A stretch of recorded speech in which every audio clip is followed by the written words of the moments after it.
I can give you this commitment that economy में आपको आज के बाद प्रॉब्लम फेस नहीं होगी। वो आज पूछे जाएं या आज से 20 साल बाद या आज से 20 साल पहले, the questions will have the same answer. जो मैं आपको करा रहा हूं वो कर लो।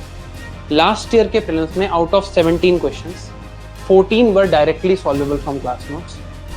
दे are handwritten notes, I write them myself. मैं खुद लिखता हूं और मैं उन्हीं नोट्स से आपको पढ़ाता हूं। For example somebody is writing industrial sector कि ये क्वेश्चन हमारी इंडस्ट्रीज के बारे में, and somebody is writing jobless growth कि ये क्वेश्चन जॉबलेस ग्रोथ के बारे में। That you will have absolute and total conceptual clarity.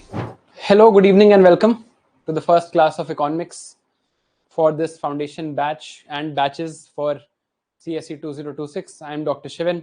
If you can see and hear me, please write yes in the chat and we will get started.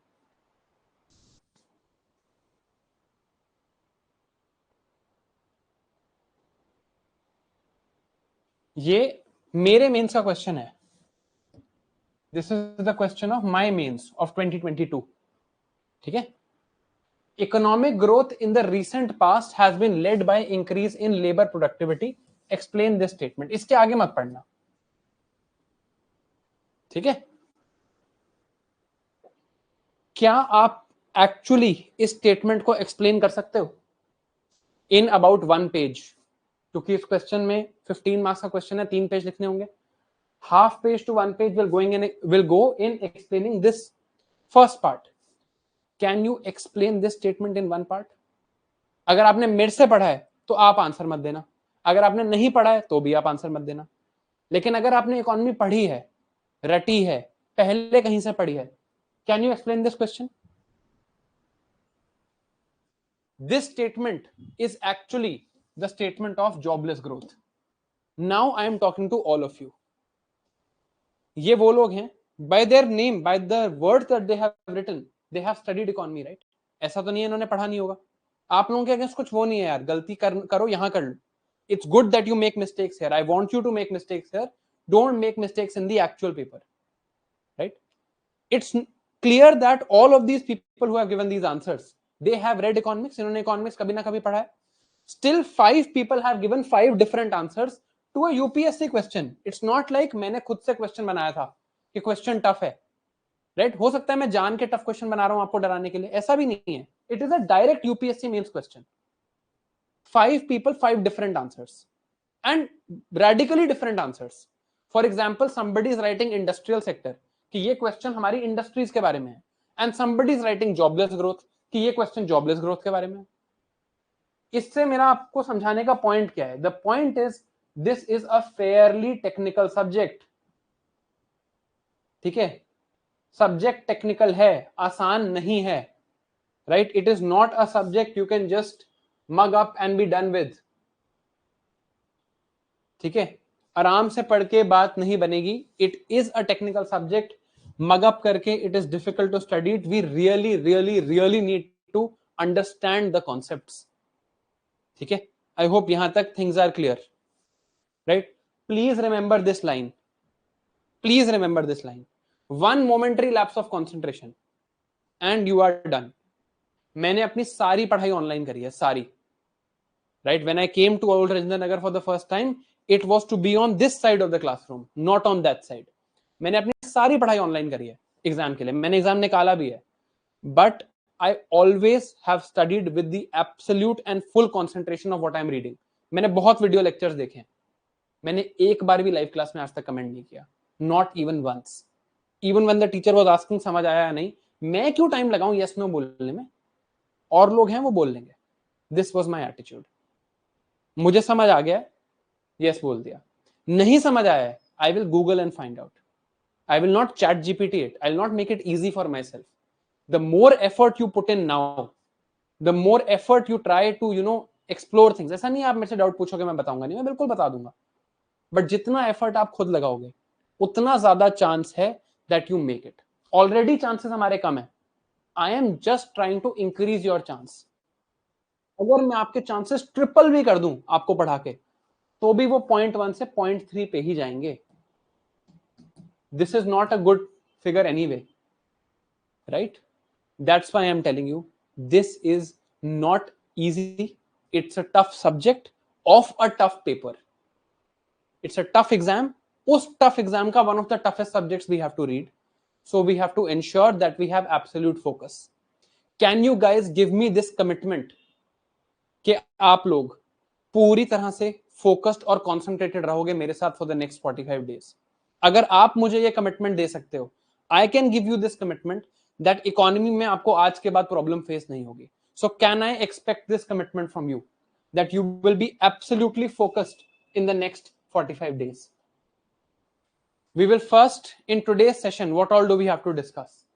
First, we will understand the methodology of how to read for UPSC CSE. कि civil services exam के लिए पढ़ाई करनी कैसे होती है. This we will understand first. Then we look at the weightage of economics. Pre में weightage, mains में वेटेज. ठीक है. Then we look at the role of PYQs, कि इनका क्या रोल है. We'll look at the syllabus of prelims and mains both. Mains का भी सिलेबस देखेंगे. ट्रेंड्स देखेंगे इकोनॉमिक्स के आज के किस तरह से क्वेश्चन आते हैं. Role of economic survey, budget and current affairs. Methodology of the class, lecture होगा, नोट्स कैसे मिलेंगे, नोट्स को यूज कैसे करना है, एक्सेट्रा.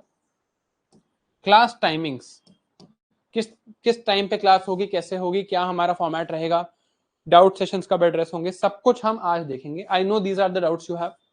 तो ये सारी चीजें हम आज देखेंगे ताकि कल से हम अपना फर्स्ट टॉपिक स्टार्ट कर सकें. ठीक है. पहले, this is not specific to economics. And again, notebooks out, please write with me. आप स्कूल के बच्चे नहीं हो कि मैं आपको डिक्टेट करूं. आई एक्सपेक्ट कि आप बोर्ड से देख के इतनी आप में क्षमता है, you have this ability that from the board you can be trusted that you will be writing the most important points in your notebook.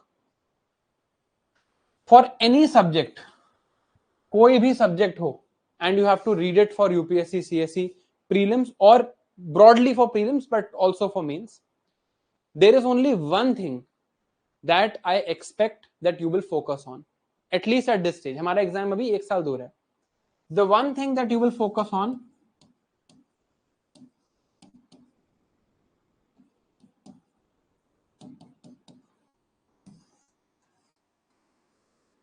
is conceptual clarity. That you will have absolute and total conceptual clarity. Right? ऐसा नहीं होगा कि कुछ रट रखा होगा. Right? ऊपर ऊपर से याद कर रखा होगा, बस देख के चले गए होंगे. Right? Why is this important? You are studying economics with me in July of 2025. Earliest you people will give your paper in May of 26. Some people might be giving the paper even after that in 27, 28. कई लोग होंगे जो 27, 28 exam के होंगे. If things are conceptually clear to you, you will understand them and remember them for a long time. Our ultimate goal is that on this day in May next year, whenever you give your paper, 26 or later, on this day you should know things wholeheartedly in all of its understandings, in all of its ramifications. You should know everything that you need to know. वो कैसे होगा? अगर हमारे पास अभी conceptual clarity होगी तो हमें बात तक याद होगा. अगर अभी मैं रटने की कोशिश करूंगा, राइट, अभी मैं रटने की कोशिश करूंगा तो मुझे याद नहीं होगा. ठीक है. This is the first thing that I have to understand. What is the meaning of this word?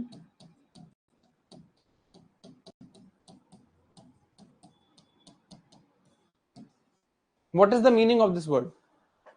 अभी दिखाता हूं difference between conceptual clarity and rote learning. इस वर्ड का मीनिंग बताओ.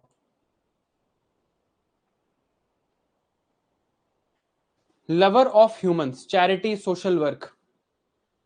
ठीक है.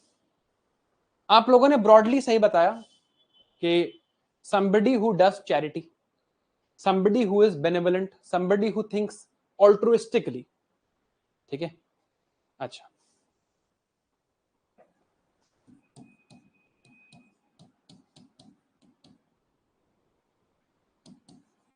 what is the meaning of this word? I am just showing you the meaning of conceptual clarity. What is the meaning of this word? Anthropology का मतलब बताओ।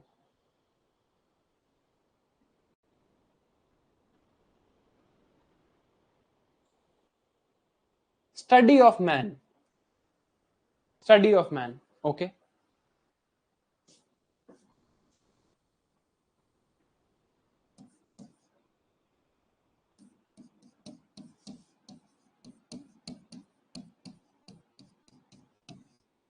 What is the meaning of this word?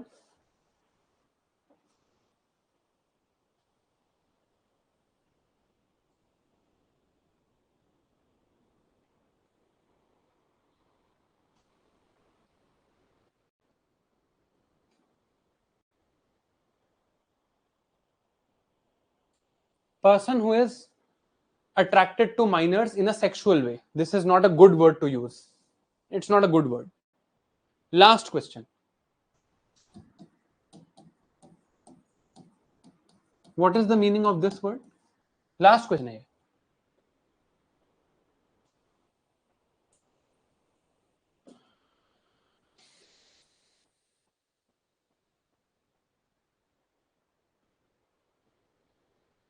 अब कितने लोगों को इनमें से एक भी ऐसा वर्ड था जिसका मीनिंग नहीं पता था?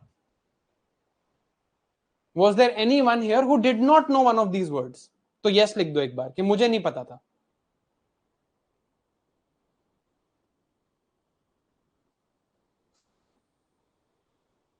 ठीक है, अब कुछ सीखते हैं। लेट्स लर्न समथिंग नाउ कि कंसेप्चुअल क्लैरिटी और what is the difference between conceptual clarity and simply knowing stuff. अगर if I simply know this stuff, मैंने आप सबको बता दिया, you must have also read in the chat now. जो लोग यहां पर हैं जैसे Vicky, Chandrisha, Rupika, Sarvesh, Aditya, they are saying that we did not know the meaning of these words, but they have read in the chat now and they will be able to remember. This is not teaching. This is PDF reading. कि मैं आपको बता दूं कि philanthrope means somebody who loves mankind. Anthropology is study of humankind.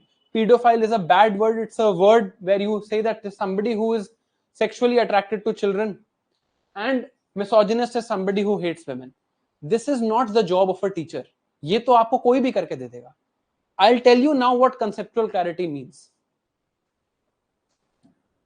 The word anthrope, the root word here means man. The word phil or phile, this word here means to love, right? Phil and anthrope, somebody who loves humans. Somebody who loves humans, loves mankind, will do what? Charity, benevolent work, altruistic work. Phil का opposite होता है miss.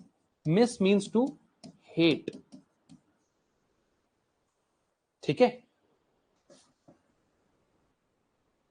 Anthrope and ology. Ology तो हमेशा पता है, it is the science of studying. Anthropology, the study of humankind.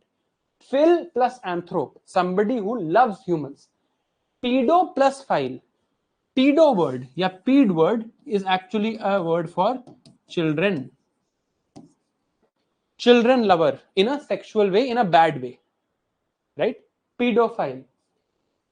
Gynist. Gynae is the word for women.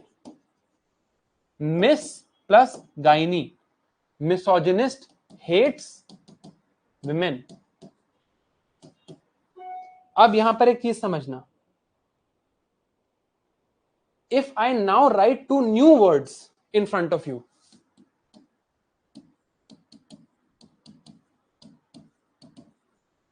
pediatrician, pedo from child, ये भी वही pedo है. Child, Christian is doctor. Doctor of children is called pediatrician. Gynecologist, gynae, women, ologist, doctor, doctor of women or women's problems. Misanthrope,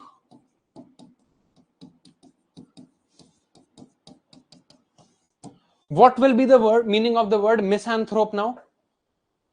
सोच के बताओ. What is meaning of misanthrope now?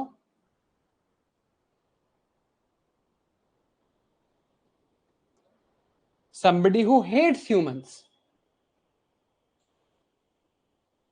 Very good. Somebody who is a hater of humankind.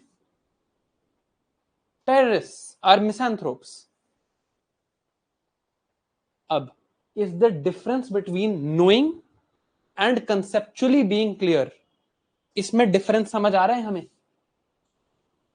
कि इन दो चीजों के बीच में क्या difference होता है. Is the difference clear? कि सिंपली मुझे पता हो वर्सेस मुझे आता हो. अगर हमें ये एग्जाम में अच्छा परफॉर्म करना है, एग्जाम में निकालना है, टॉप रैंक्स में आना है, we have to be this person who knows the stuff that they are talking about. Not just कि मुझे हाँ पता है, they know the things behind it also, they know the logic behind it also. तो कोई भी subject पढ़ेंगे ऊपर ऊपर से रट के ऐसे नहीं पढ़ेंगे, समझ के पढ़ेंगे. एंड यहां पर भी यही एंडेवर रहेगा. ये सब्जेक्ट जिनको समझ आता है उनको याद करने की जरूरत नहीं है, जिनको समझ नहीं आता वो फिर रट्टे मारते रहो, वो फिर आपकी मर्जी. अब सिलेबस देखते हैं इकोनॉमिक्स का. प्रीलिम्स में क्या बोला उन्होंने?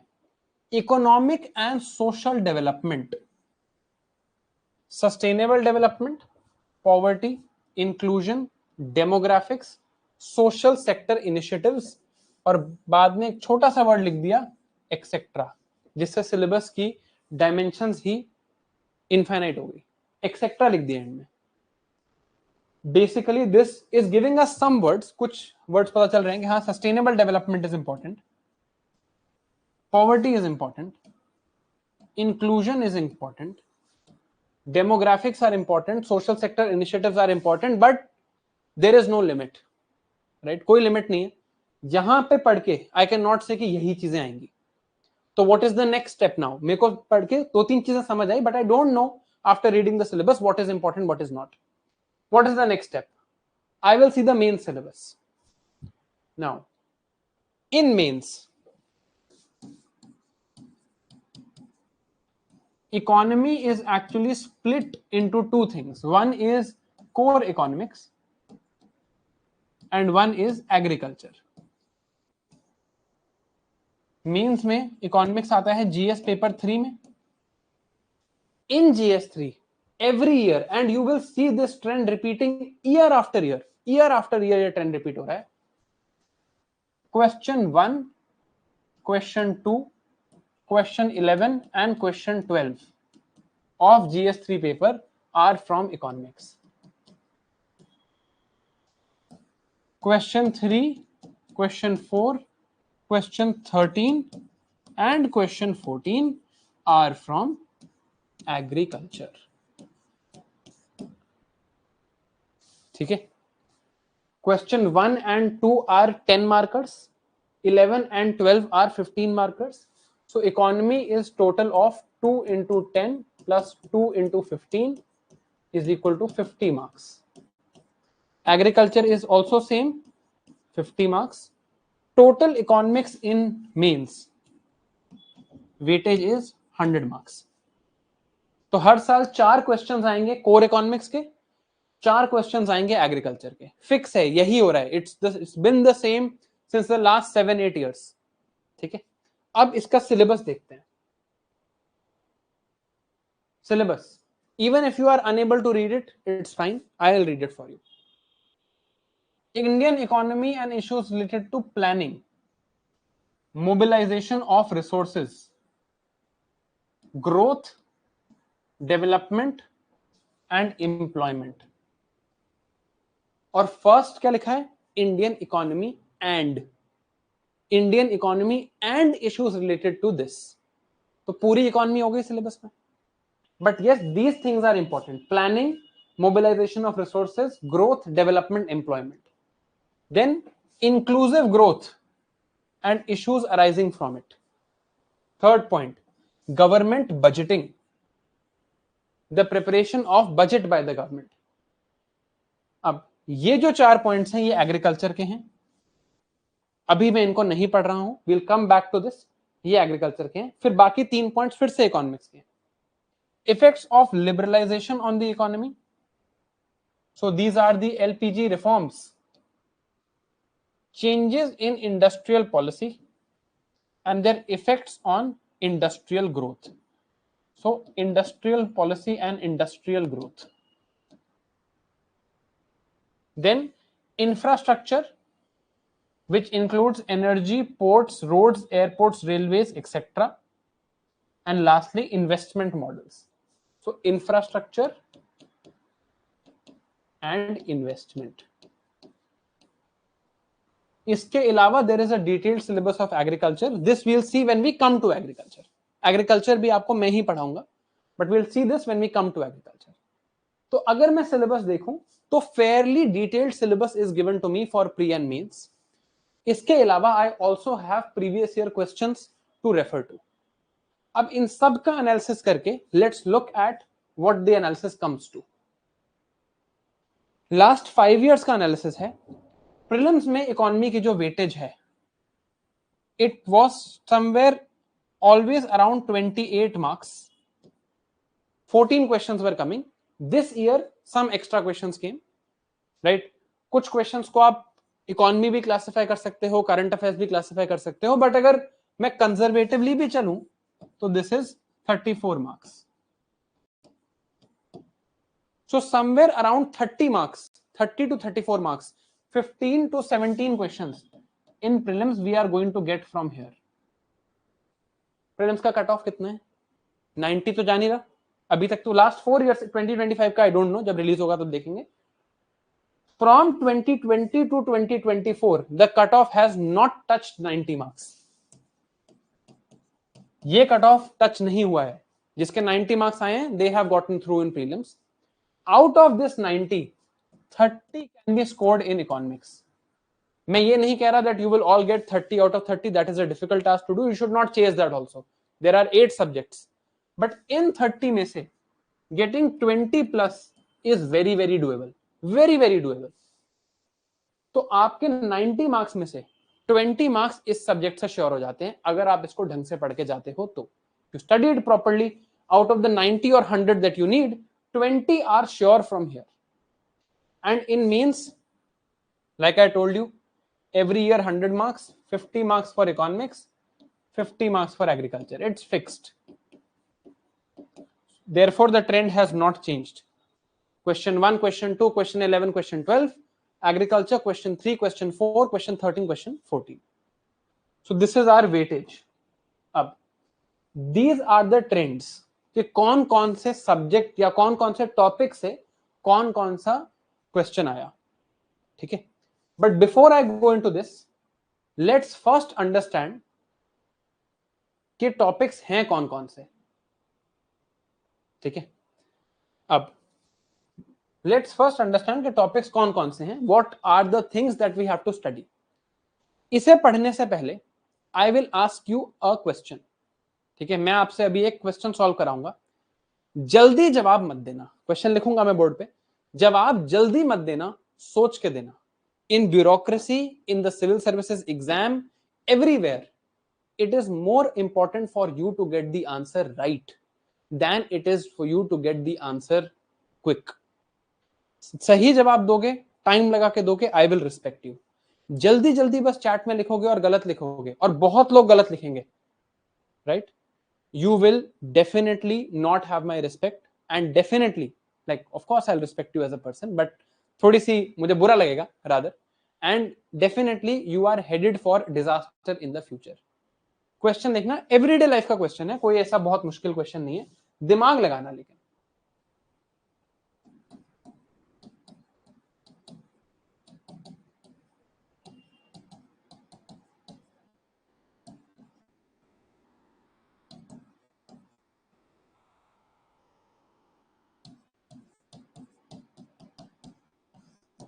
Purely based on money you have to take the decision. ये डिस्क्लेमर है before I show you the question. I am going to give you a decision that you have to make.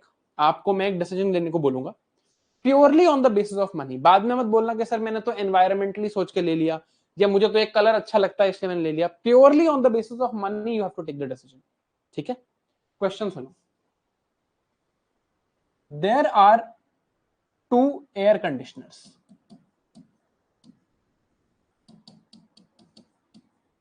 दो air conditioners हैं, ठीक है। One of them is 5 star rated, BE rating होती है ना, bureau of energy efficiency की rating होती है अप्लायंसेस पे, 5 स्टार, 2 स्टार, इस एसी पे 4 स्टार है, ये यहां लगा हुआ है। एक 5 स्टार रेटेड है, क्योंकि 5 स्टार रेटेड है ये बहुत ज्यादा एफिशिएंट है, it is very good in terms of efficiency, ठीक है।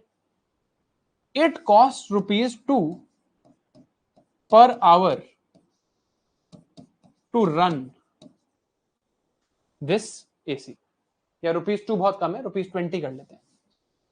इस एसी को चलाने के लिए ₹20 पर आवर लगते हैं। The price of this AC,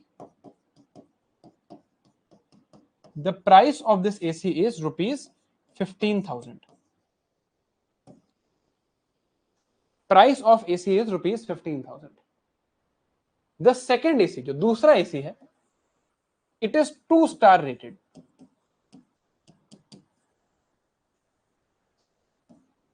इस एसी क्योंकि ये 2 स्टार है, उतना एफिशिएंट नहीं है, to run this AC it cost ₹30 per hour to run it, and the price of this AC is ₹10,000। समझ आया? There are 2 air conditioners, one is 5 star rated, one is 2 star rated। जो 5 star rated air conditioner है, ₹20 per hour to run this, price is ₹15,000। जो 2 star rated है, ₹30 per hour to run this, and it is cost is ₹10,000। Which air conditioner should I buy on the basis of given data? मुझे कौन सा air conditioner खरीदना चाहिए, and take this decision purely based on money. ये मत बोलना 5 star environmentally अच्छा है तो एनवायरमेंटली ले लो। Show me calculation and show me on the basis of money which one is better to buy. Your options are, आप जो आंसर दे सकते हो इन्हीं ऑप्शंस में से दे सकते हो। A 5 star rated, option B 2 star rated, option C can't decide.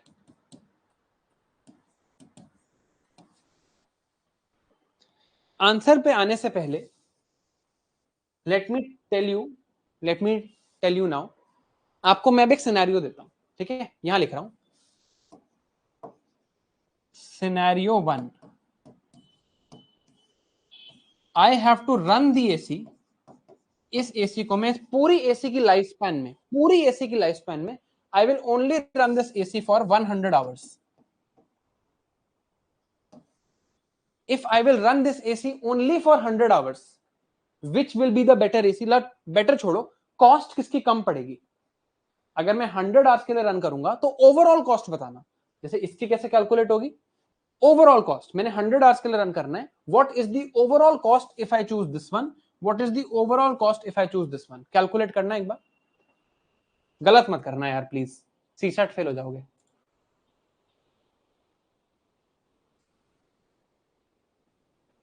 अगर मुझे 100 आवर्स रन करना है for the 5 star AC, 5 star AC में क्या होगा? इसकी कॉस्ट 15,000 तो मुझे खरीदने की लग गई,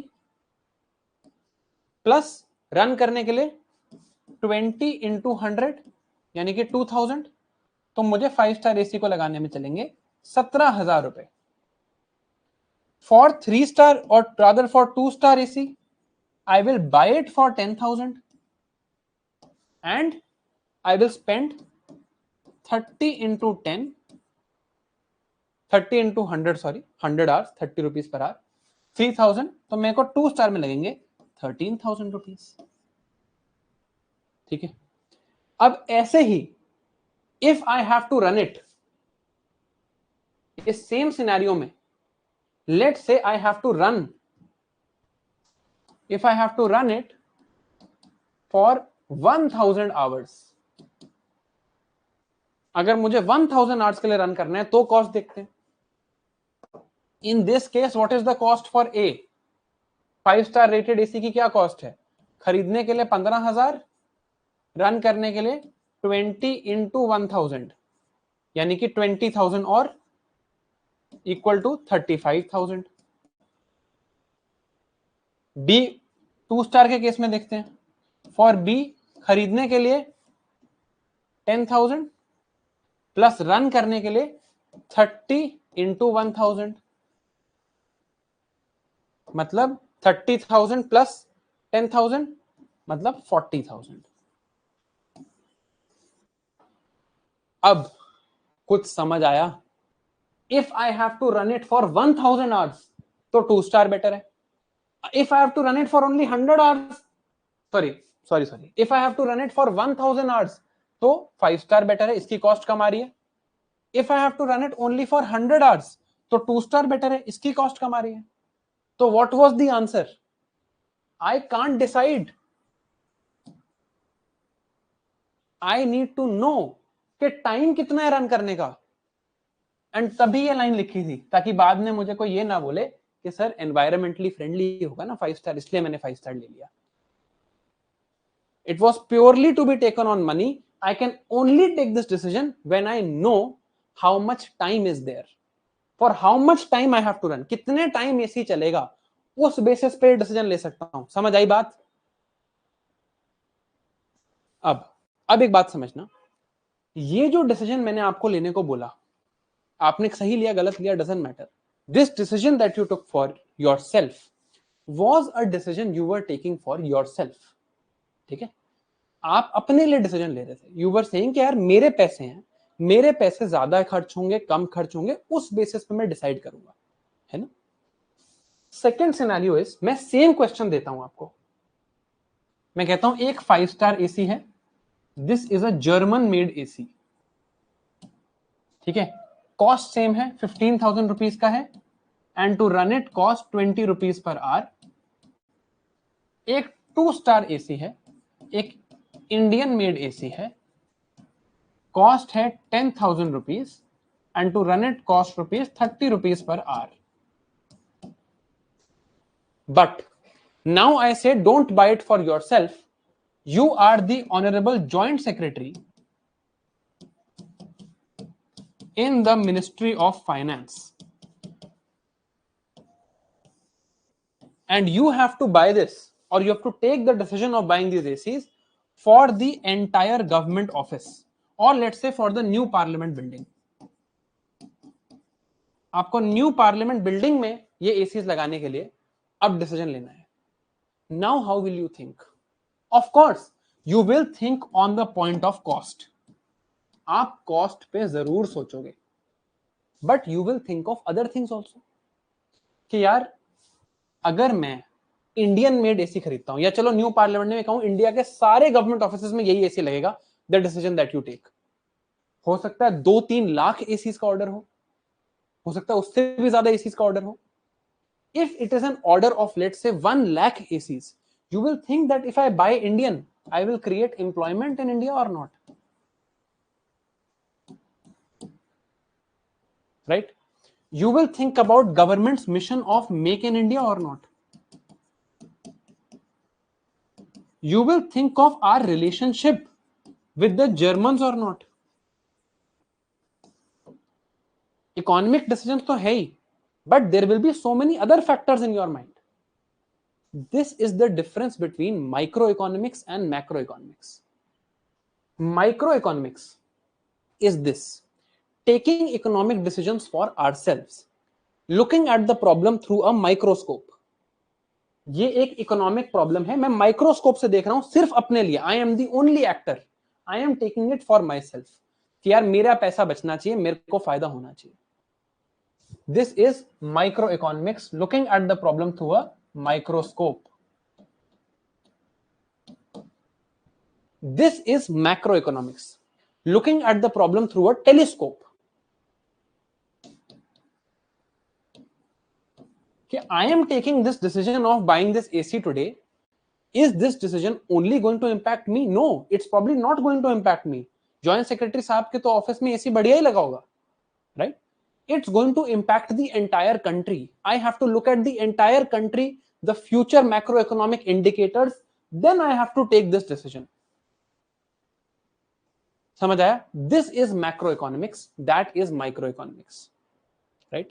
अब as potential future civil servants, the topic that we are supposed to know in detail is macroeconomics. हमें macroeconomics अच्छे से आना चाहिए.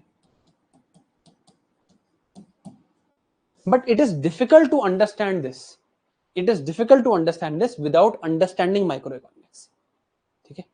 अब microeconomics जो है वो थोड़ा सा mathematical है, थोड़ा सा graphical है, right? So when we study microeconomics, it's graphical and mathematical. Since a lot of you are reading economics for the first time, ऐसा नहीं है कि मैं आपको ग्राफ्स और मैथ्स से दूर भागने को बोलूंगा. मैथ्स तो नहीं है, मैथ्स नहीं है इसमें, ग्राफ्स जरूर हैं. There are graphs, right? I will not say कि आपको उससे दूर भागना है, but I will also recommend that we start with something, ताकि आपको एक बार सब्जेक्ट की फील मिल जाए, you understand what we are going to do. We will start with something that is not graphical, but we will cover all of this, right? Economy में क्या क्या पढ़ना होता है, अब इस चीज को समझते हैं. This is basically everything that we need to know about this subject. सबसे पहले हमें पढ़ना होता है माइक्रो इकोनॉमिक्स, या this is one topic we generally start with. Start हम कहीं से भी कर सकते हैं, doesn't really matter. Micro economics में हम समझते हैं rules of demand and supply, rules of price, how markets work, what is efficiency, what is allocation, what is production, etcetera. जो बेसिक टर्म्स है. एफिशिएंसी का मतलब क्या होता है, ग्रोथ का मतलब क्या होता है, डेवलपमेंट का मतलब क्या होता है, ये दोनों एक दूसरे से अलग कैसे हैं, एक्सेट्रा एक्सेट्रा. इसके बाद हम पढ़ते हैं macro economics, application of these principles of economics at the country level. Country level पे इन्हीं प्रिंसिपल्स को हमें अप्लाई करना है. If I look at macro economics is basically applying these principles at the country level. At the country level, who is handling the economy? The government is handling the economy. Government has 4 macroeconomic objectives. दुनिया की कोई भी government होगी वो 4 चीजें चाहेगी अपनी country के लिए. There are 4 macroeconomic objectives और हमारा सारा सिलेबस इन चारों ऑब्जेक्टिव्स में छुपा हुआ है. What is the first objective? कोई भी कंट्री चाहेगी that it has high amount of growth. So any country would want that the growth that it has, that the growth that it has is high growth. Second, any country would want that there is a low and stable rate of inflation. Low and stable rate of inflation. मैंने zero नहीं लिखा है. I have not written zero inflation. I have written low and stable inflation. क्यों ये words low and stable है हमें समझ आएगा.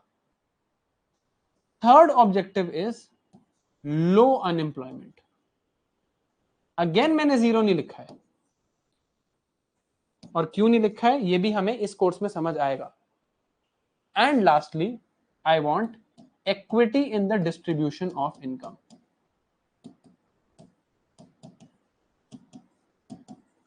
अगेन मैंने इक्वालिटी नहीं लिखा है. इन वर्ड्स के बीच में डिफरेंस क्या होता है हमें समझ आएगा. Equity in the distribution of income. किसी भी गवर्नमेंट के ये 4 ऑब्जेक्टिव्स होते हैं. अब इसमें हम अपनी चीजें फिट करेंगे. हाई ग्रोथ में we need to study about how GDP is calculated, how GDP is measured as it is growing. Then what are the things that lead to growth. Banks lead to growth, stock markets lead to growth. तो banks और stock markets हम यहां पढ़ेंगे. The circulation of money in the economy leads to growth, तो money हम यहां पर पढ़ेंगे. Low and stable rate of inflation, inflation तो हमारा एक टॉपिक ही है प्रॉपर. लो अनएम्प्लॉयमेंट, अनएम्प्लॉयमेंट एक प्रॉपर टॉपिक है जिस पे बहुत क्वेश्चंस भी आते हैं. Equity in the distribution of income. This basically means that in the country there should be no poverty and there should be as little as possible inequality. Now to achieve these four objectives, there are only two tools available. इन सारे objectives को meet करने के लिए सिर्फ केवल दो tool available हैं. Those two tools are also something we will read. Only two tools available for this are: one, fiscal policy. Fiscal policy means government making the budget. Fiscal policy. The other tool is monetary policy. Monetary policy is policy of money. This is basically what RBI decides to do with money. Fiscal policy and monetary policy. These are the two tools that are available. ठीक है. अब this is the first and the most important set of topics that we have to read. इसके आगे अगर मैं बात करूं, the government also has to deal with other countries. So we will study the international sector.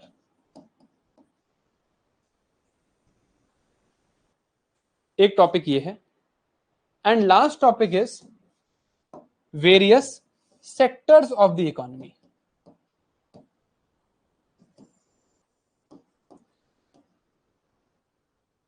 Here we have to understand agriculture, manufacturing, services, infrastructure and investment. This is our complete syllabus. These are the topics that we have to read. अब generally अगर हम जाएं तो we are supposed to start from here. हमें यहां start करना चाहिए. But in the beginning this gets a bit complex. थोड़ा सा complex हो जाता है in the beginning. And अभी आप लोग नए आए हैं to the study of economics. So what we will do is we will start from here. First we will read these topics. ये तीन टॉपिक हम पहले पढ़ेंगे. Poverty and unemployment. मैं ये क्यों कर रहा हूं यार? मैं ये इसलिए कर रहा हूं कि आपको एक बार सब्जेक्ट की फील आ जाए. ऐसा तो कुछ स्किप नहीं होगा. I am not skipping anything. ये दोनों करने के बाद then we'll move on to micro economics. यहां पर थोड़े ग्राफ बनाने पड़ेंगे हमें. थोड़ा ग्राफ्स के साथ we'll have to play around. तो यहां से स्टार्ट करने से बेटर है कि आप शुरू में ग्राफ्स देख के समटाइम्स गेट्स ओवरवेलमिंग. हम पॉवर्टी, इनइक्वालिटी और अनएम्प्लॉयमेंट की बात करते हैं because these are words you understand even today. मैं अगर आपको बोलूं पॉवर्टी तो गरीबी आ जाएगी आपके दिमाग में. Maybe you don't understand how it works, but हाँ आपको एक ब्रॉड आइडिया हो जाएगा. So we'll start here poverty, inequality and unemployment. ये तीन टॉपिक्स करने के बाद then we'll continue in this order. We'll start with micro, then we'll do macroeconomics. उसमें we'll first do the topics of growth, then we'll do the topics of inflation. ये करने के बाद then we'll move on to fiscal policy and monetary policy. Then we will do international sector, and then finally we will do sectors of the economy. So we'll go in this order. ठीक है. ये यही चीज है जो यहाँ पर लिखी हुई है. This is what we have to do. So micro and macroeconomics, government tools to achieve these four macroeconomic objectives, international economics and sectors of the economy. The only thing I am doing is I am starting at this point ताकि आप लोगों के लिए थोड़ा comfortable रहे. Last time when I was teaching this module last time, शुरू में कुछ लोगों को माइक्रो इकोनॉमिक्स में थोड़ा सा इश्यू हुआ था because a lot of graphs have to be drawn. हमने 11th 12th के बाद से ग्राफ नहीं देखे हैं और हो सकता है कई लोगों ने 11th 12th में भी ना देखे हो. So this is something which we will go into. अब अगर हम रिलेटिव वेटेज देखें, आई नो आप करंट अफेयर्स के बारे में पूछने वाले हो, तो अगर हम रिलेटिव वेटेज देखें, अगर मैं प्रीलिम्स की बात करूं, मेंस तो चलो इज कंप्लीटली सेपरेट. अगर मैं प्रीलिम्स की बात करूं, what are the subjects where, what are the topics where most of the questions are coming from? Money and banking is having the weightage of 23% of questions. Money and banking कहां पढ़ेंगे हम? Money हम पढ़ेंगे with monetary policy and banking हम पढ़ेंगे in areas of growth because banks are responsible for growth in the economy. Right. अब second, capital markets और stock markets again responsible for growth in the economy. Right. इससे भी आ रहे हैं 20% question and this is a relatively new area. It's a relatively new area.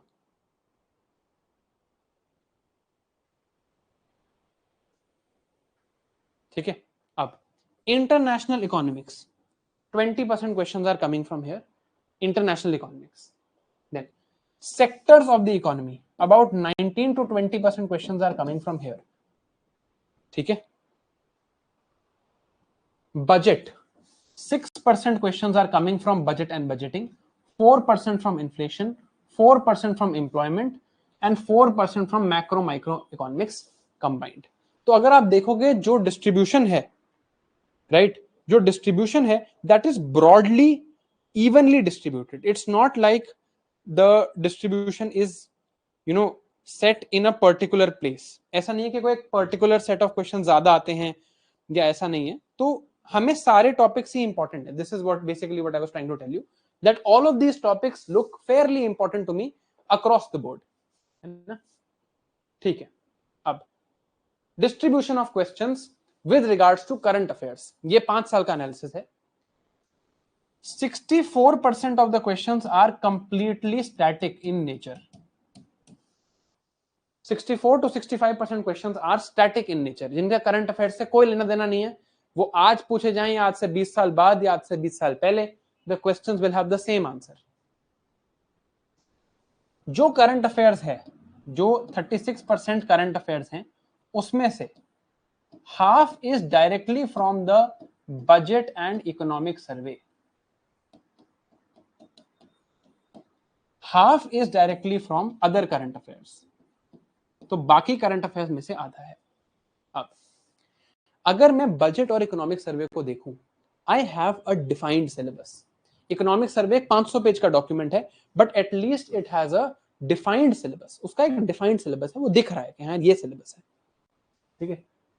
Current affairs जो बाकी है थोड़ा सा अनडिफाइंड है, कितना भी बड़ा हो सकता है. We might have to read anything, है ना. स्टैटिक बहुत डिफाइंड है, इट इज क्लियरली डिफाइंड. जो मैंने आपको टॉपिक्स बोले वही हैं, राइट.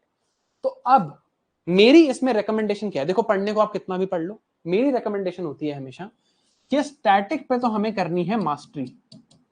स्टैटिक में तो we have to be a master of this subject. जो बजट एंड इकोनॉमिक सर्वे है, this also we have to master, क्योंकि लिमिटेड है ना यार, पता है खत्म हो जाएगा. और जो करंट अफेयर्स है उसमें हम ये ट्राई करते हैं कि स्टैटिक कॉन्सेप्ट जहां हमें लग रहा है जो जो पॉइंट्स इंपॉर्टेंट है वो हम कवर करते हैं. So current affairs, we ideally should, this also we should master, but we can give it slightly less importance, provided that budget and economic survey हम बहुत अच्छे से करें. Economic survey is nothing but compilation, government giving you a compilation of all the economy current affairs of last year. तो rather than किसी coaching की, even मेरी आप करंट अफेयर्स कंपाइलेशन पढ़ो, सरकार की पढ़ो. सरकार से बेटर कंपाइलेशन तो मैं भी नहीं कर सकता हूं. So my objective has always been to look at these two things and master these two things fully. ठीक. अब कुछ role of PYQs and role of economic survey and budget देखते हैं. Role of PYQs, money multiplier in an economy increases with which one of the following. ये question 90 था 2019 में. ठीक है. ऑप्शंस भी देख लेना, ऑप्शन भी चेंज नहीं किए 2021 में. Money multiplier in an economy increases with which of the following. बस ऑप्शंस का ऑर्डर ऊपर नीचे कर दिया. ये देखो, chairman of public sector banks are selected by. 2019 में पूछा कि बैंक बोर्ड ब्यूरो करता है ना, और 2022 में with reference to bank board bureau recommend selection for heads of public sector bank. Same thematic repetition, ये डायरेक्ट रिपीटेशन भी है, थीमेटिक रिपीटेशन भी है, and there are various examples like that.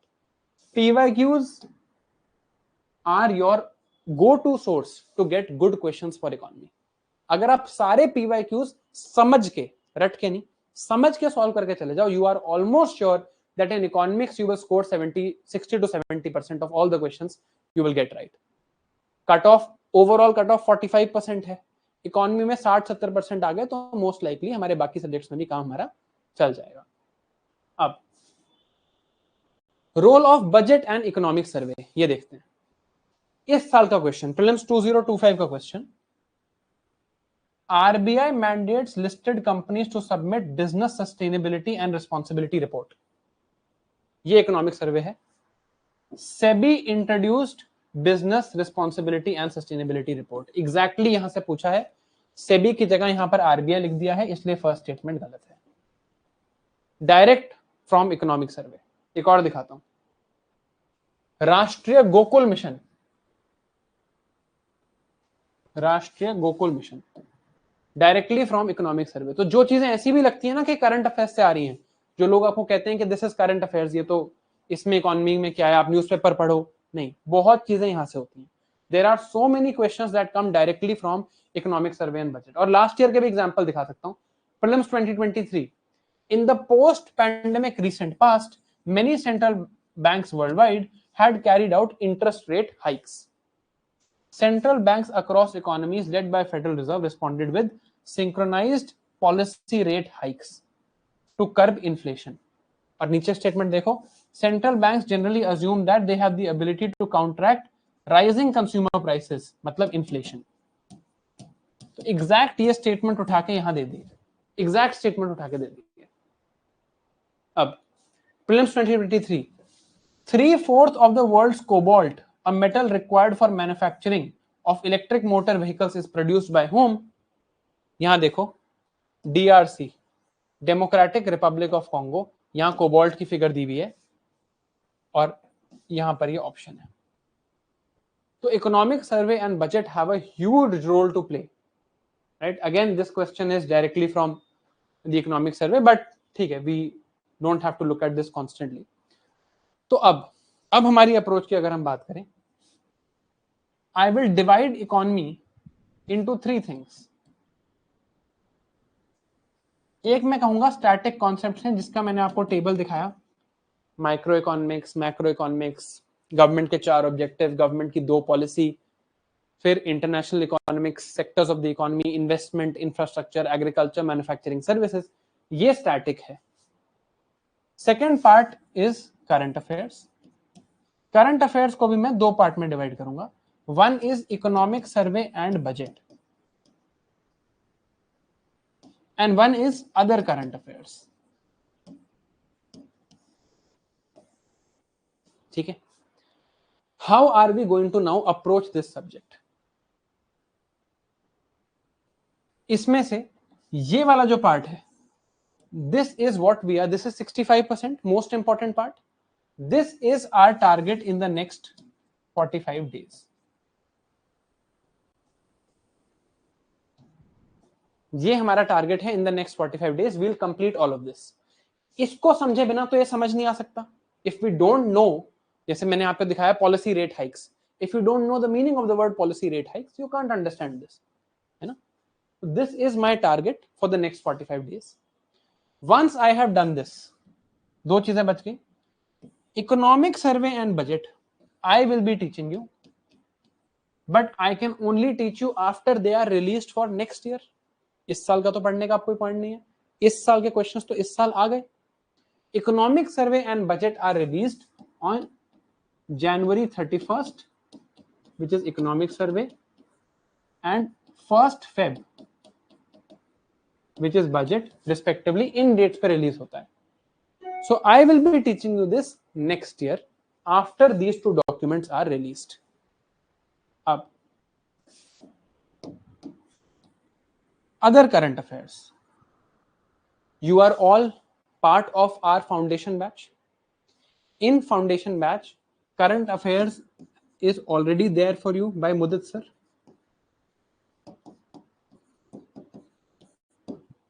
These current affairs will be taught to you by Mudit sir. My job here is to teach you this and this. And this is most of ये static और economic survey budget. This is most of the job. ये अगर आप थोड़े level पे ignore भी कर दोगे, मुदत सर को मत बताना मैंने बोला है, अगर आप ये इग्नोर भी कर दोगे थोड़े लेवल पे, तो आपका काम चल जाएगा। ये इग्नोर करके आपका काम नहीं चलेगा। तो हमारा अब एम क्या है कि हम पहले स्टैटिक पढ़ेंगे, स्टैटिक पे कंसेप्चुअल मास्टरी कर लेंगे, इस लेवल की मास्टरी कर लेंगे that when we read the economic survey we understand it. Economic survey और बजट मैं आपको पढ़ाऊंगा after they are released, and current affairs के lectures you will get the access from Mudit sir. Current affairs के economy के lectures आप वहां से देखेंगे, right? I hope this is clear. अब all of you, since you are part of our foundation batch and we are all studying this together. We will also need to study for means. हम means की भी पढ़ाई करने वाले हैं. इस साल हो या नेक्स्ट ईयर हो, आप सब you are going to be in my GS3 module also.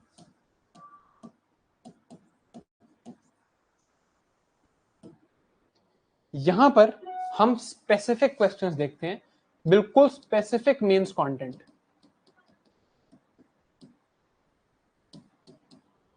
जो बिल्कुल स्पेसिफिक मेंस कंटेंट है वो हम यहां देखते हैं, right. So what we will do is, अभी राइट नाउ हमें अपना सारा टास्क पता होना चाहिए यार. I believe in being absolutely transparent, ताकि बाद में ऐसा ना लगे कि हमने कुछ मिस कर दिया, कुछ रह गया. Right now our job is to ensure कि ये स्टैटिक हमें पूरा आता हो, एंड ये economic survey budget is our second job that will be done after they are released. Other current affairs we will do with Mudit sir, and mains के लिए हमें जो भी पढ़ना है we will read with our GS3 module. Depending on आपने जनवरी में start किया था फाउंडेशन में, तो you will be having GS3 with me this year. अगर आपने अभी जुलाई में स्टार्ट किया है, you will be having it next year. सबका शेड्यूल अलग है, सबसे अलग अलग बात हो चुकी है, right. But there is nobody जिसको ये GS3 का मॉड्यूल का एक्सेस नहीं मिलेगा, राइट. तो अब अगर हम देखें what is our prime job in the next 45 days, कि यार मुझे ये समझ आ जाए. एंड इस सारी राम कथा, ये जो इधर चीजें लिखी हैं, ये जितनी भी चीजें इस लाइन के इधर लिखी है ना, इन सब को समझने के लिए ये सबसे इंपॉर्टेंट चीज है. If we don't understand this we will not understand any of this. इनमें से हम कुछ नहीं समझ पाएंगे अगर हमने ये नहीं समझा. तो this is our core job. अगले 45 डेज में हम इस लेवल पे पहुंचना चाहते हैं कि यार इकोनॉमिक्स का कोई भी कॉन्सेप्ट हो, कोई भी टॉपिक हो, मुझे उसे देख के समझ आ जाता हो, यार ये कह रहा है, ये पूछ रहा है. ठीक है. Is this all clear to you? What sources to follow?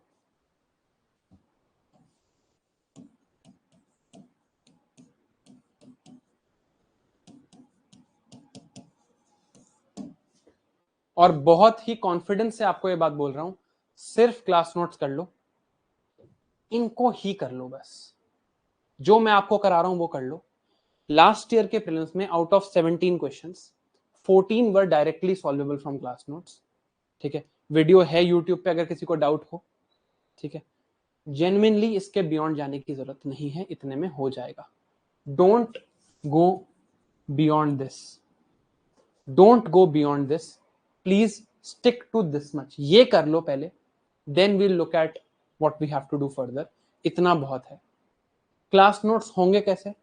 आप लोगों के लिए क्लास नोट्स मैं खुद लिखता हूं. They are handwritten notes like this.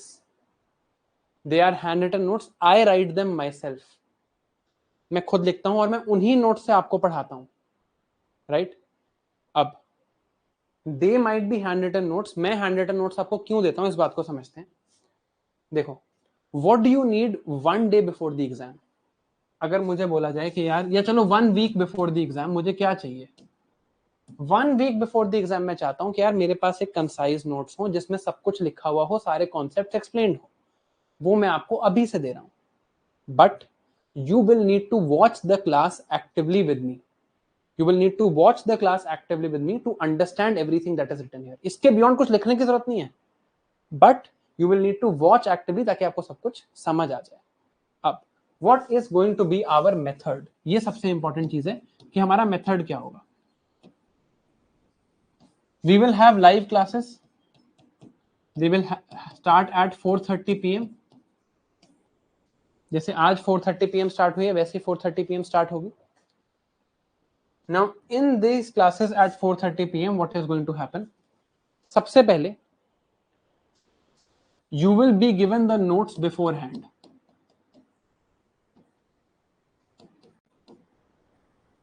आपको मैं नोट्स पहले दे दूंगा, राइट. जैसे कल की क्लास में we will not be needing a lot of notes. परसों की क्लास से हमें नोट्स की जरूरत होगी.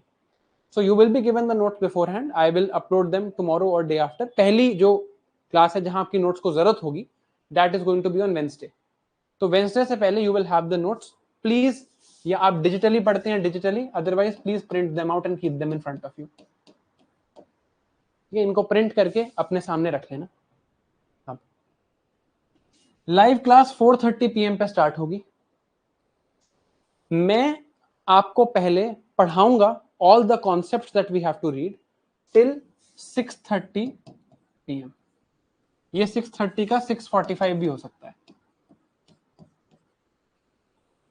इस टाइम तक चलो थोड़ा सा और मुझे टाइम दे दो, मैक्सिमम टिल 7 PM, ठीक है, maximum till 7 PM, 2.5 hours I will be teaching you. 7 PM तक जब मैं आपको पढ़ाऊंगा, every 45 minutes I will give you a 2 to 3 minute break।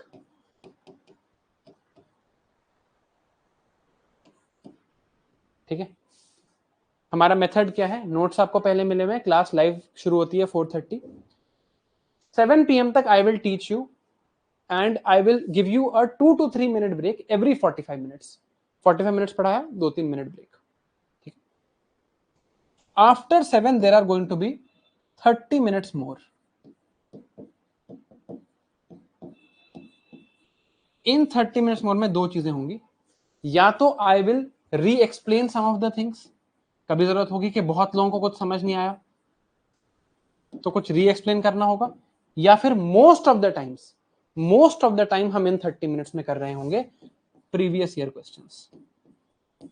And यहां पर आप लोगों का लाइव होना बहुत जरूरी है।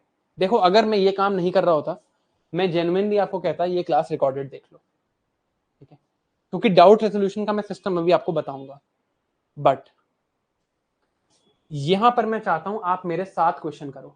देखो यार, आपको सिर्फ अगर मैंने पढ़ा दिया, मैं आपको कॉन्सेप्ट डिलीवर करके चला गया, आपको भी लगा हाँ पढ़ा दिया, if I know there are 3 easy concepts, 2 difficult concepts, it is very easy. You don't know there are 3 difficult concept, 3 easy and 2 difficult concepts, आपको तो पता ही नहीं है कि कितनी चीजें हैं। I know there are 5 things, 3 are easy, 2 are difficult. You don't know there are how many things. मैं क्या करूंगा, मैं 3 इजी चीजें पढ़ाऊंगा, आप भी खुश, मैं भी खुश, right? This is what is happening in foundation courses everywhere.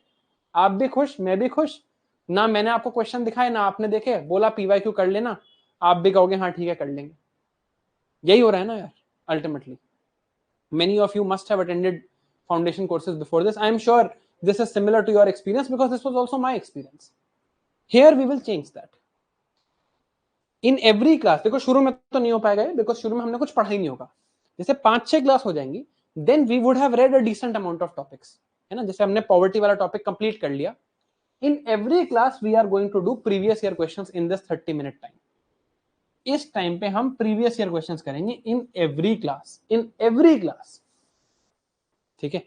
And मैं चाहता हूं मेरे सामने करो, प्रेशर बनेगा आप पे, बाकी लोग भी सॉल्व कर रहे हैं, आप भी सॉल्व कर रहे हो, there will be pressure on you. दूसरों के भी आंसर देखो, खुद के भी आंसर देखो, see how many people are getting it correct. When you see others are getting it correct, you will be motivated to study harder. अब last चीज यहां पर बचती है, व्हाट अबाउट डाउट रेजोल्यूशन। अब यहां पर हम डाउट्स का क्या करें, तो अभी तो हमने स्टार्ट ही नहीं किया है, तो there is no doubt for you to ask me, right? For doubts, what I will be doing is I will be posting a Google form, but abhi nahi, I will be doing this after we are done with the first week of classes, not now. इस week के बाद, after this week is over, then we'll be posting this Google form.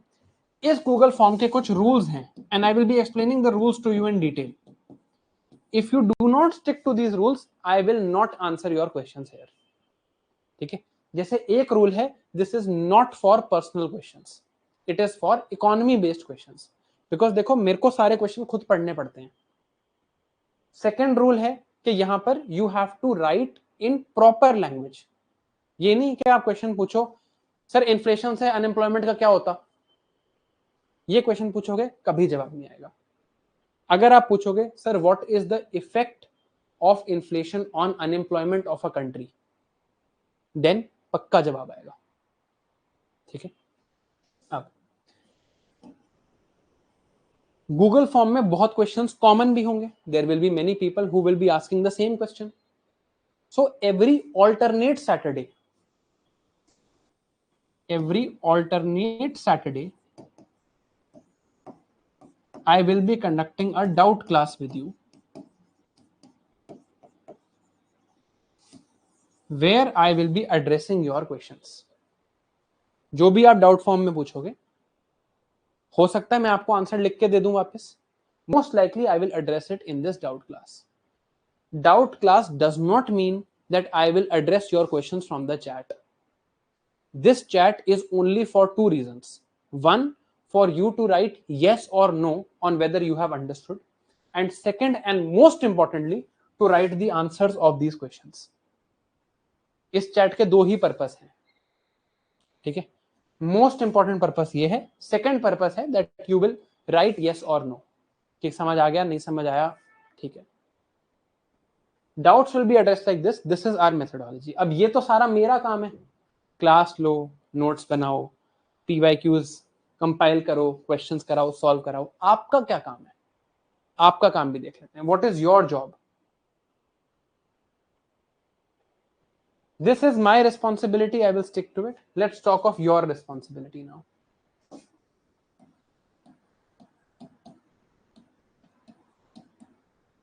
देखो, करना है करो, नहीं करना मत करो. रिकमेंडेशन है. I know already that 90% लोग ये फॉलो नहीं करेंगे. 90% लोग सिलेक्ट भी नहीं होंगे. मैं आपको कुछ एक्स्ट्रा बहुत ज्यादा मेहनत करने को नहीं दे रहा. जब आप ये कोर्स स्टार्ट कर लोगे आपको रियलाइज होगा कि मैंने कितनी मेहनत ऑलरेडी आपके लिए कर दी है. आई हैव देखो, मैंने सारी बुक्स पढ़ के, जो बुक आप सोच सकते हो इकोनॉमी की, यूपीएससी की एंड बियॉन्ड यूपीएससी की, एक ऑक्सफोर्ड यूनिवर्सिटी की किताब, एक कैम्ब्रिज यूनिवर्सिटी की किताब, वो पढ़ के I have made a set of notes. Hand written दे रहा हूं मैं आपको पहले से वो notes. I am explaining everything to you. I am explaining it live. I am keeping a doubt session for you. I am ensuring, मुझे पता है आप घर जाके पीवाईक्यूज नहीं करोगे. I am ensuring you do PYQs in the class with me. इससे ज्यादा मैं कुछ कर सकता हूं क्या? मैं इससे ज्यादा कुछ और कर सकता हूं आपके लिए? जब आप GS3 में आओगे, I will also make you write mains answers with me.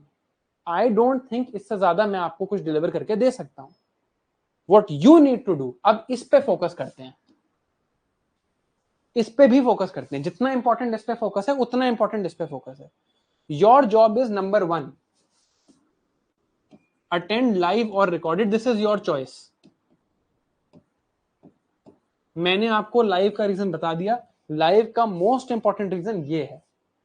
This is the most important reason. क्योंकि ये काम घर पे नहीं करोगे, आलस आता है.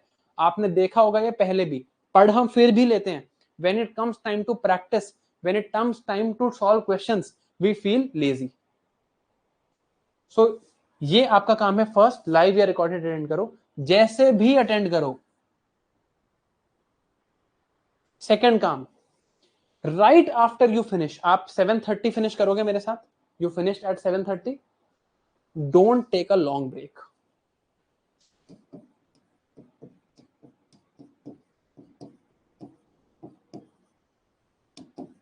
कृपया करके,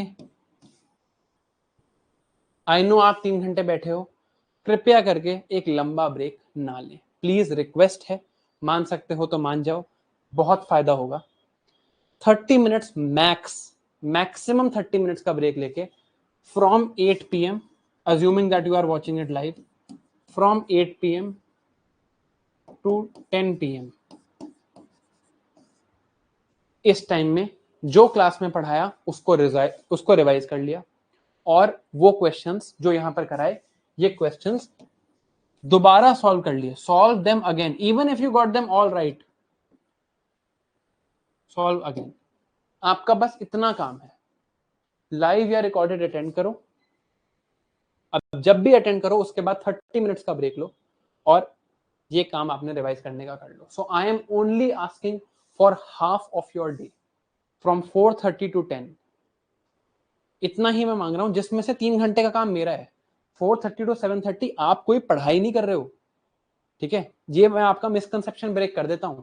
4:30 से 7:30 जब आप यहां पर हो, you are not studying, you are merely watching.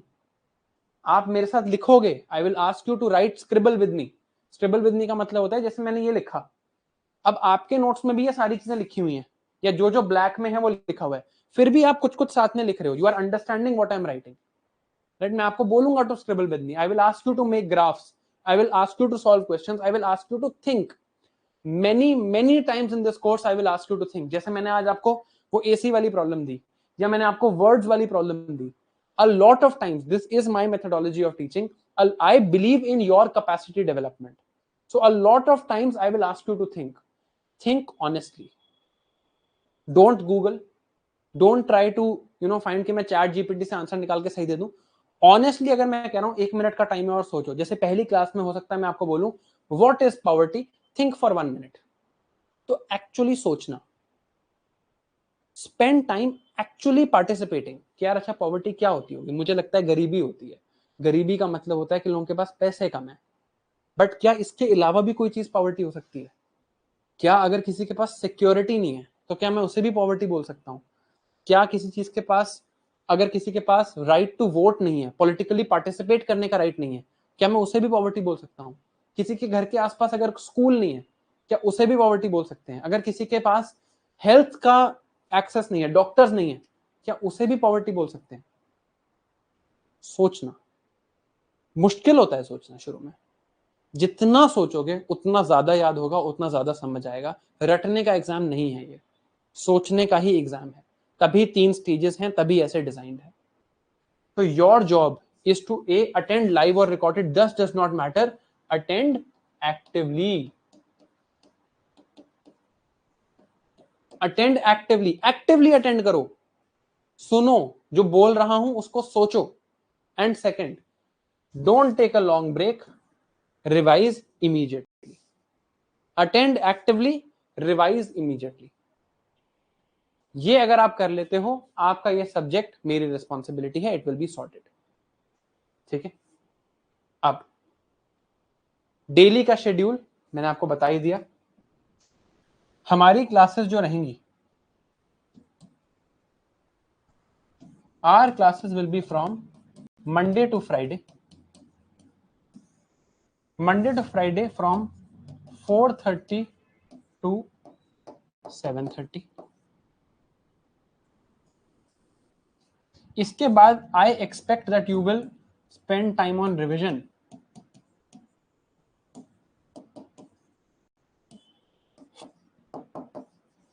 from 8 p.m. to 10 p.m. This is my expectation from you. And we are starting tomorrow. We will try to finish by end of August. I think August end tak we should be able to do it. No, August end tak we should be able to finish everything that was written on the board. ठीक. अब how to attend the class, although ये आपको obviously साथ साथ भी समझ आता रहेगा, बट क्लास को अटेंड कैसे करना है? आपने क्लास देख रहे हो, जब आप इस टाइम पे क्लास देख रहे हो, you need to have 2 things with you. आपको कल की क्लास में इसकी जरूरत नहीं है. Don't need it for tomorrow's class. Tomorrow's class is just to understand the basic terms of economics. You don't need it for tomorrow's class, but after that you will need it. You need the notes with you and you need a notebook with you. अब वो notebook है, iPad है, वो आपकी मर्जी. इस notebook में आप क्या करोगे? जो मैं कह रहा हूं, जैसे मैंने आपको बोला, think about what is poverty. Think about why did the discipline of economics get born? ये discipline आया क्यों? कि economics है. ये बात क्यों शुरू हुई? कभी भी क्यों ही शुरू हुई? Think about this. तो लिखो इस नोटबुक में. Right it in the blank notebook. गलत लिखो, कम लिखो, अल्टीमेटली नोटबुक में आंसर लिखे बिना आप इस एग्जाम में क्लियर नहीं करने वाले इसको. So get in the habit early. Write whatever you are thinking, your writing is also more structured when you are doing it regularly with your thinking. Write in the notebook. Whatever I ask you to do, write in the notebook. Notes जो हैं, जो मैं आपको दूंगा, वो print करके रखो या डिजिटली रखो, जैसे आपको रखने हैं. This will do questions here. जो भी पीवाईक्यूज मैं आपको कराऊंगा, उनकी पीडीएफ भी मैं आपके साथ अपलोड करूंगा. I will give you the PDF also, so that is also sorted. Attend actively, revise immediately. अगस्त एंड तक हम इसको खत्म करेंगे. We will start with the topic of poverty. Actually we'll start with the topic of basic economic terms. हम पहले कुछ basic economic terms समझेंगे, वो समझना तो जरूरी है before we can start off what is efficiency, what is productivity, what is allocation, what is growth, what is development, etcetera etcetera. उसके बाद we will start with poverty.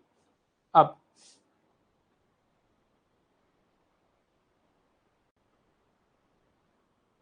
we started out with these things. We have understood the methodology of reading.